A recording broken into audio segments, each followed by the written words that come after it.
So it's been suggested that there are really two aspects to the process, to the movement of self-realization, of finding out who you really are. In a sense, it's kind of like you can think of it as like a way to burn the candle at both ends. Get there quicker if you burn the candle at both ends. And so one way to burn the candle, one way to get to what's real, what is true, is to clear away anything that is not that true, anything that's not that real, anything that kind of obscures your view, blocks you from the truth. And there's a whole range of things, anything and everything that can actually serve in that function. Any kind of inquiry or questioning or, therapy, any processes for releasing trauma, anything that clears stuff out of the way. Last time in Satsang I spoke about the whole nature of suffering,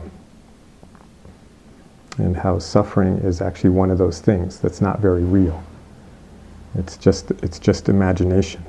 It's just a thought in our head that something's wrong. And of course, one of the best ways to clear stuff away that's not very real is to see that it's not very real. That's the simplest way, rather than having to get out the broom and the dustpan and sweep up all of your untrue beliefs. You can just look at them and see that they're not very real, they're not very true, that they are just thoughts. And then the other end of the candle, the other possibility, is to just go direct. Just go directly to what's real, what's true. There's no formula for any of this. It's more like a dance between these two. And yet, at times it's possible just to look and see what's true. So metaphorically, the clearing away is, again, like clearing, if you're in a dark, smelly room, making some kind of opening, clearing stuff out of the way so that you can get some fresh air. The good news is that you don't actually have to knock down all the walls. To get fresh air, you just have to make one opening. You maybe open a window. It might be that simple. But the second possibility, metaphorically, is like becoming curious about the air itself.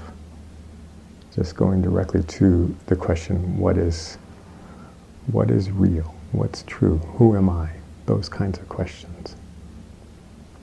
And one way of defining this, one way of distinguishing between something that's more real, that just is, has this quality of being true and real. It's strange because it has almost like a substantiality to it. When something's true, it's like, we sometimes even say, the truth hit me like a ton of bricks. Right? And what's not so real, what again can obscure your awareness, your experience of what's real, is by defining it as what's real is what doesn't come and go. All the stuff that gets in the way turns out not to be very real in the sense that it comes and goes, including our suffering. Even people who are clinically depressed sometimes forget to be depressed. They're busy brushing their teeth and they forget, like, I'm depressed. I'm not supposed to be, I'm supposed to feel bad, and I forgot. Right? And so those thoughts, those beliefs, those fears, those worries, all of our mental suffering, by its nature, it comes and goes. It's hard to hold a thought. Where do you grab on? It's like try it sometime. Try and think the same thought for even 2 minutes. It's like you can't. Your mind starts thinking other thoughts. And so then the question for this other possibility, this other way of burning the candle, is what is it that doesn't come and go? What is it that's always here? And just like in the clearing away process, the elegant way to do it, is to just see the nature of it. Not to do any extra effort, to just see the nature of it, and then in a sense it doesn't obscure things anymore. In a similar kind of way, if what we're interested in is what doesn't come and go, if that by definition is something that's more real, then the one thing that isn't really necessary is to seek. Go looking for it. Because by definition, you don't need to. It's always here. And back to my little metaphor, it's kind of like noticing that even in the dark, smelly room, there's still air. You don't really have to, in order to find out the nature of air, you didn't really have to go seeking. When you knock down a wall, or at least open a window, then because you're experiencing more of that air, it becomes simpler, it becomes easier. But it's not really necessary. The air is always present. And of course that's just a metaphor. And of course air isn't always present. Try going underwater and see how much air is present. But what is here? What is present? By definition, if it's real, if it's the truth, it's got to be here right now. No seeking. No, you don't have to go anywhere else than right where you are to find out what's really true. What's fundamental? What's the fundamental truth even of you? What is it that makes up you that doesn't come and go? And of course this is like where you come up against like this place where you can't really experience that. You can't conceptualize it really fully. It's what truly doesn't come and go, that's always here. You can only kind of like catch the flavor of it, catch the feeling of it. And one of the flavors of it, one of the easiest flavors, one of the most, it's a wonderfully handy flavor to focus on, because it really is always here, is space. This like very fundamental flavor of what doesn't come and go is emptiness, is space. And again, if you ponder for a minute the space, even, again, you don't have to go seeking. Everybody here has enough space to explore in your lap right now. Right? It's right here. That's it, it's here. You don't have to knock down any walls, you don't have to clear out any false beliefs. If that gives you a big experience of space to do that, so that you can, more fully experience for yourself what I'm speaking about, great. But it's not necessary. The space is here right now. What is that? What is this strange thing filling your lap? So everywhere you go, it sits in your lap. Right? Always something that's always in your lap. What a strange thing. Talk about not coming and going. And like I said, it's a like in a whole different category of experience. Because you can't see it, you can't taste it, you can't touch it. It's too empty for that. And yet it's here, it's undeniably here. It's like, it's like emptiness that has dimension. Right? It's not, it actually has dimension. In fact, it has infinite dimension. because again, the reason it doesn't come and go is because it's already everywhere you go. Right? It saves itself the trouble of coming and going by being everywhere. And yet, what is this? What is this emptiness? It's like the softest thing in the universe. What, more practically, for this unfolding of your understanding, of your knowing yourself, more practically, what impact does it have to notice it? Even though you can't see it or feel it, you can still put your attention on it. You can simply, right now, notice again that there is this emptiness with dimension right here, all around you actually. And for a moment, just be curious, like what is the impact of touching something so real? Not in the usual way we touch things, because you can't touch space that way. But you can touch it with your awareness. You can simply notice the space that's around everything.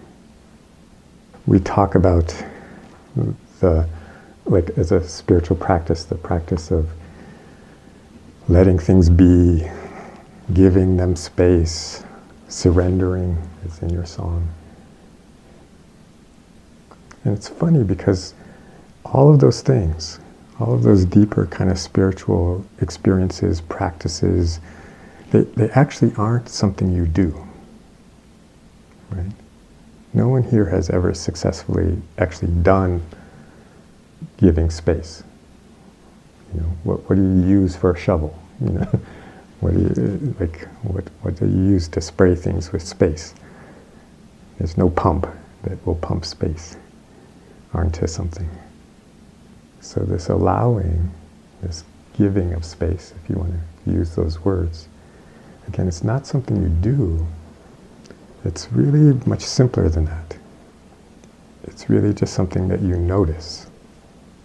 You can notice that anything you can experience right now, anything in this room, anything that's arising inside of you, your thoughts, your feelings, sensations in your body, the actual physical objects, the other bodies, that something is already allowing them. Something has already made all the space they need, or given all the space that they need. Because like I said, everywhere you go, it's already there. And so, an invitation here in Satsang is, again, to simply notice. Notice the space that things are arising in, appearing in. What happens when, in addition to noticing your thoughts, the things that come and go, the things that are just, it's not that they're not real at all, they're just not very real. My favorite example of something that's not very real is a lottery ticket. Because it's actually true, real, that you could win. Right? Unfortunately, it's not very true. Right?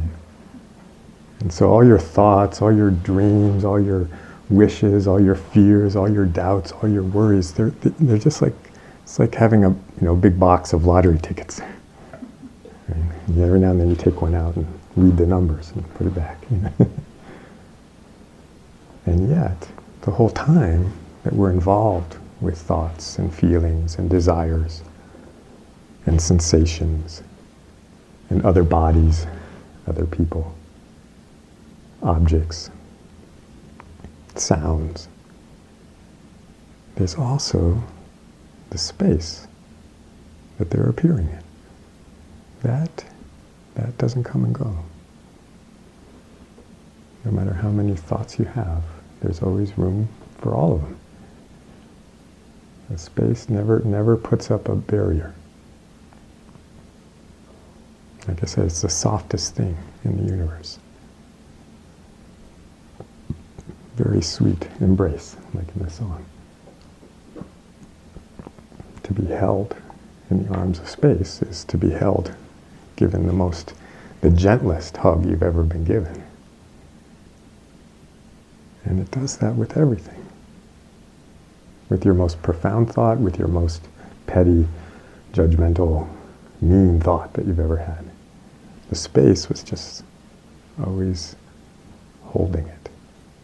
And so again, right now, just notice whatever, in a sense, whatever the next thing your awareness touches. Whatever that is. Inside, an internal experience like a thought, an external experience, something out the window, or an object, or a sensation in your body, a movement, a sound. And just as you notice it, notice the space. Notice that there is this emptiness with dimension. That experience, that thing you can name, is appearing. And then whatever, it's just whatever your awareness lands on next. You can also notice the space. Whatever sensation you notice next in your body. In fact, all the sensations in your body. You can spend an hour checking out all the sensations in your body, and you'll find that there's space for all of them. And by the way, space also has this other, like, I don't know how you do this with hands, but this other dimension to it, which we call time, right? So another thing you can notice is that the events, like thoughts and feelings, sounds, someone speaking, that there's time for all of those. It's like this other dimension of space that is always here. There's always a new now for the next thing that happens. So again, the beauty of this kind of exploration is that there's nothing, you don't actually have to get rid of anything first. Sometimes by doing, some kind of inquiry, Byron Katie work, or the Sedona method, or coming to Satsang, it like quiets things down enough. It creates, it's like, again, all you have to do is clear out enough stuff, open a few windows, get enough to make it easier to notice the space. But there's no reason to wait until you've, cleaned out the garage and the attic and the basement and the closets and maybe even the living room and the kitchen. So there's space. And speaking metaphorically, the attic, the basement, the living room, kitchen of your mind. You don't have to get rid of it all in order to also, right now, start noticing the space that's also in your mind, also in your body. Space, that's the other thing about it, it's this emptiness without dimension. It doesn't just sit on your lap. It doesn't even just hold you, it permeates you, permeates everything. The space itself is still here even when you sit down in the chair. The space that was there before you sat down, still here.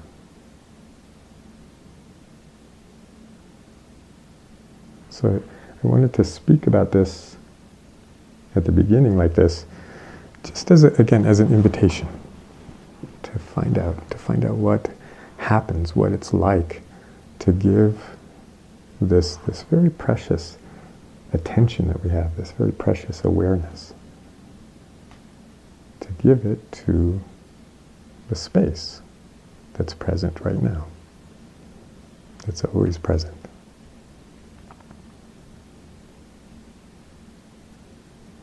It's kind of a paradoxical thing, because it turns out that it's actually the space that I've been speaking about that is aware.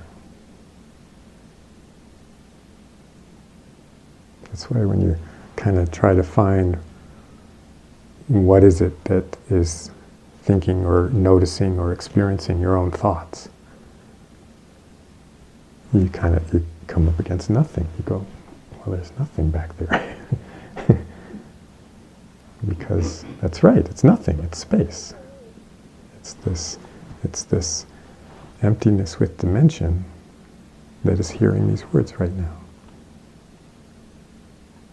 That's noticing the sum total of the activity of your nervous system. It's not the nervous system that notices the activity of the nervous system. It's the space. So when your eardrum vibrates and a nerve signal goes zipping around your brain and a picture forms in your brain, all of that, the experience of hearing, the experience of thinking, is actually experienced by space.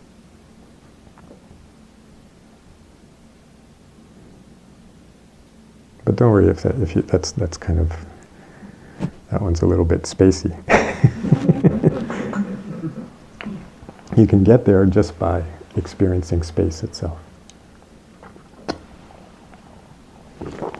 So again, I wanted to speak like this just to kind of create an invitation during the time that we sit quietly to include that.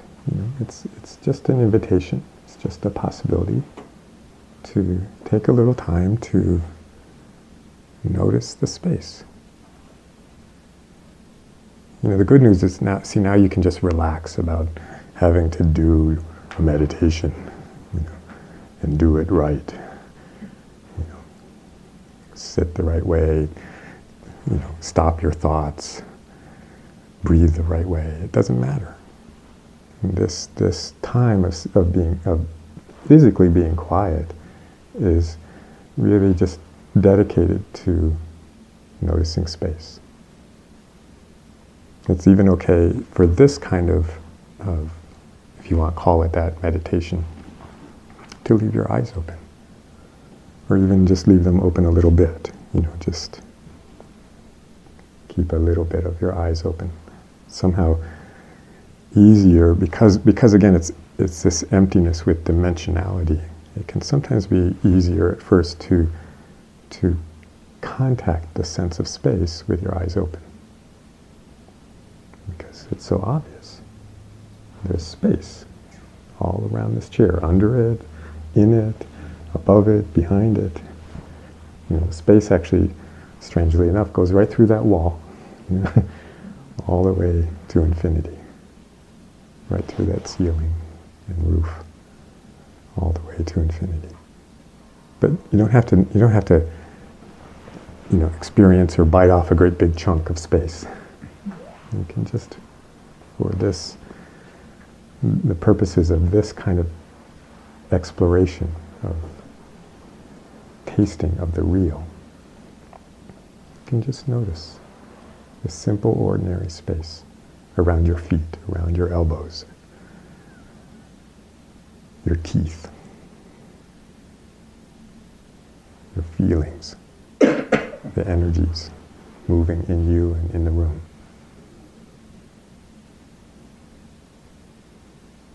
So we'll just sit quietly for a little bit and check out the space.